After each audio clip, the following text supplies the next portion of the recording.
ಕ್ರಿಸ್ತನನ್ನು ಪ್ರತಿಫಲಿಸುವಂತೆ ನಿಮ್ಮ ಆತ್ಮಗಳನ್ನು ವಾಕ್ಯದಲ್ಲಿ ಬಲಪಡಿಸುವ ಅನುದಿನದ ಧ್ಯಾನ. ಇಂದಿನ ಧ್ಯಾನದ ಶೀರ್ಷಿಕೆ, ಯೋಹಾನನು ದೃಢ ನಿಶ್ಚಯದಿಂದ ದೋಷಗಳನ್ನು ಎದುರಿಸುತ್ತಿದ್ದನು. ಈ ದಿನದ ದೇವರ ವಾಕ್ಯ, ನಾವು ಆತನಿಂದ ಕೇಳಿ ನಿಮಗೆ ತಿಳಿಸುವ ವಾರ್ತೆ ಯಾವುದೆಂದರೆ, ದೇವರು ಬೆಳಕಾಗಿದ್ದಾನೆ ಮತ್ತು ಆತನಲ್ಲಿ ಎಷ್ಟು ಮಾತ್ರವೂ ಕತ್ತಲೆ ಇಲ್ಲ ಎಂಬುದೇ. 1 ಯೋಹಾನನು 1ನೆಯ ಅಧ್ಯಾಯ 5ನೆಯ ವಚನ. ದೊಡ್ಡ ದೊಡ್ಡ ಅಡೆತಡೆಗಳಿಲ್ಲದೆ ಯೋಹಾನನ ಕೆಲಸವೂ ಇರುತ್ತಿರಲಿಲ್ಲ. ಸೈತಾನನು ಸೋಮಾರಿಯಾಗಿ ಎಂದಿಗೂ ಇರುವುದಿಲ್ಲ. ದೇವರ ಮನುಷ್ಯನ ಉಪಯುಕ್ತವಾದ ಜೀವನವನ್ನು ಮೊಟಕುಗೊಳಿಸುವಂತೆ ಅವನು ದುಷ್ಟ ಜನರನ್ನು ಪ್ರಚೋದಿಸುತ್ತಿದ್ದನು. ಆದರೆ ಪರಿಶುದ್ಧ ದೇವದೂತರು ಯೋಹಾನನನ್ನು ಅವರ ದಾಳಿಗಳಿಂದ ರಕ್ಷಿಸಿದರು. ಅಪಾಯದಲ್ಲಿರುವ ಸಭೆಗೆ ಯೋಹಾನನ ಸಾಕ್ಷ್ಯದ ಅಗತ್ಯವಿತ್ತು. ತಪ್ಪಾದ ನಿರೂಪಣೆ ಮತ್ತು ಸುಳ್ಳು ಸಾಕ್ಷಿಗಳ ಮೂಲಕ ಸೈತಾನನ ದೂತರು ಯೋಹಾನನ ವಿರುದ್ಧ ಮತ್ತು ಕ್ರಿಸ್ತನ ಸಿದ್ಧಾಂತಗಳ ವಿರುದ್ಧ ವೈರತ್ವವನ್ನು, ವಿರೋಧತೆಯನ್ನು ಹುಟ್ಟುಹಾಕಲು ಪ್ರಯತ್ನಿಸಿದರು.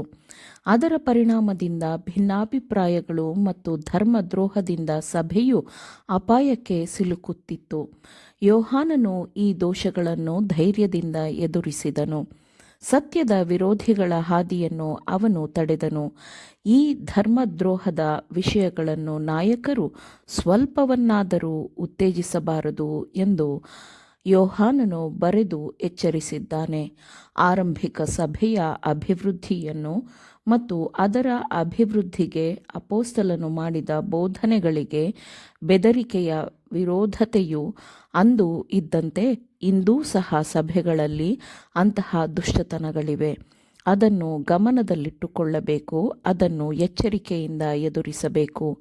ನೀವು ಪ್ರೀತಿಯನ್ನು ಹೊಂದಿರಬೇಕು ಎಂಬುದು ಎಲ್ಲೆಡೆ ಕೇಳಿಬರುವ ಕೂಗಾಗಿರಬೇಕು. ವಿಶೇಷವಾಗಿ ಪರಿಶುದ್ಧತೆಯನ್ನು ಪ್ರತಿಪಾದಿಸುವವರ ಕೂಗಾಗಿರಬೇಕು.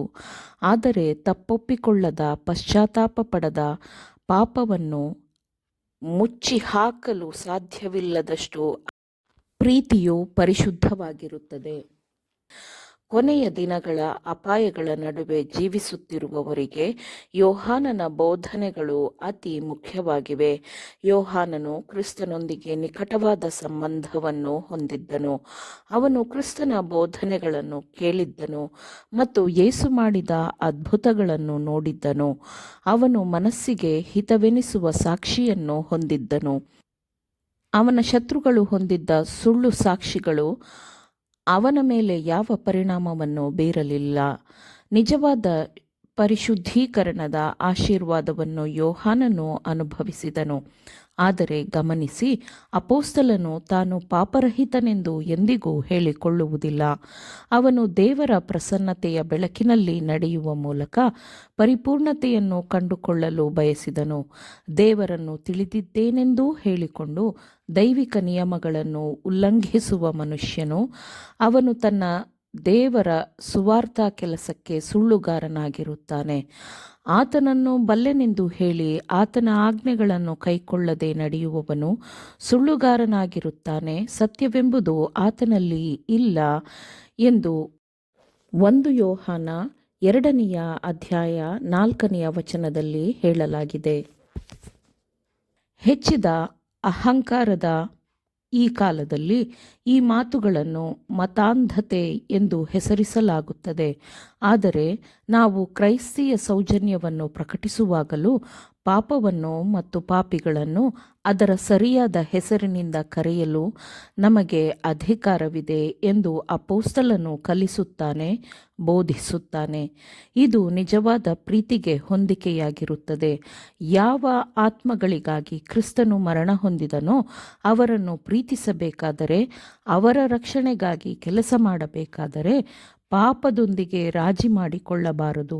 ನಾವು ಬಂಡಾಯಕಾರರೊಂದಿಗೆ ಒಂದಾಗಬಾರದು ಮತ್ತು ಇದನ್ನು ಪ್ರೀತಿ ಎಂದು ಕರೆಯಬಾರದು.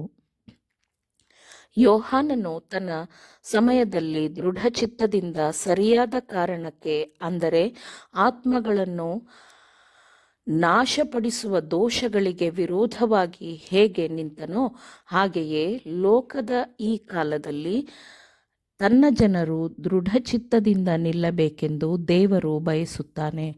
ಆಮೇನ್. ದೇವರ ವಾಕ್ಯಗಳನ್ನು ಶ್ರದ್ಧೆಯಿಂದ ಆಲಿಸುವವರು ಮಾತ್ರವೇ ಆಗಿರದೆ ಪಾಲಿಸುವವರೂ ಆಗಬೇಕೆಂದು ನಿಮ್ಮನ್ನು ಉತ್ತೇಜಿಸುತ್ತೇನೆ. ಪರಿಶುದ್ಧಾತ್ಮನ ಸಹಾಯದಿಂದ ಆಲಿಸಿದ ನಿಮ್ಮೆಲ್ಲರಿಗೂ ಧನ್ಯವಾದಗಳು. ಮತ್ತೆ ದೈನಂದಿನ ಧ್ಯಾನಕ್ಕಾಗಿ ನಾಳೆ ಸಂಧಿಸೋಣ. ಆಮೇನ್.